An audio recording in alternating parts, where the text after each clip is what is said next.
বিশ্ব পরিবেশ দিবস উপলক্ষে এক ব্যতিক্রমী ও পরিবেশ বান্ধব উদ্যোগ গ্রহণ করল ডিওয়াইএফআই মোহনপুর বিভাগীয় কমিটি।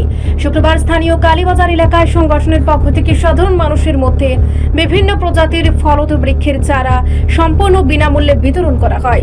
সবুজায়নের বার্তা ছড়িয়ে দিতে এবং পরিবেশের ভারসাম্য রক্ষায় তরুণ সমাজের এই উদ্যোগকে ঘিরে গোটা এলাকায় ব্যাপক উৎসাহ ও উদ্দীপনা লক্ষ্য করা গেছে। চারা গাছের নিতে আসা স্থানীয় বাসিন্দারা এমন আয়োজনে ভীষণ খুশি এবং তারা এই চারাগুলির যথাযথ পরিচর্যা করারও আশ্বাস দেন।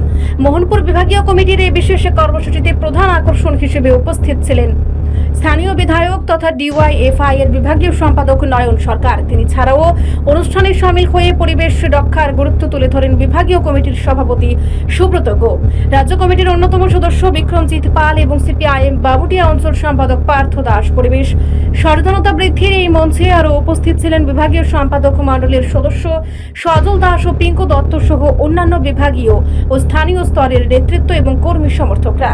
বক্তারা প্রত্যেকেই কেবল গাছ লাগানোই নয়, সেগুলিকে বাঁচিয়ে রাখার উপর বিশেষ জোর দেন। সামগ্রিকভাবে এই চারা বিতরণ অনুষ্ঠানটি কালীবাজারে একটি উৎসবমুখর পরিবেশের সৃষ্টি করে। আজকে 5 জুন আপনারা সবাই জানেন বিশ্ব পরিবেশ দিবস।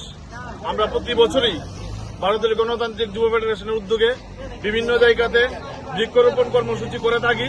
তো আজকের এই গুরুত্বপূর্ণ একটা দিনে আমরা পরিবেশ বান্ধব এই চিন্তাকে সামনে রেখে আমরা কালীবাজারে আমরা ডিএফ এর মহকুমা ভিত্তিক এখানে অনুষ্ঠান করছি।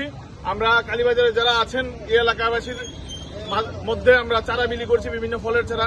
এর মধ্যে পেয়ারার চারা আছে, আমের চারা আছে, আমলকির চারা আছে, খুব ভালো ভালো চারা আছে। তো আমরা বিলি করছি। আর কত চারা বিলি করা হয়েছে আজকে আমরা প্রায় 1000-এর মতো চারা এনেছি, বিলি করছি, চলছে। আগামী দিনও আমরা এটা জারি রাখবো।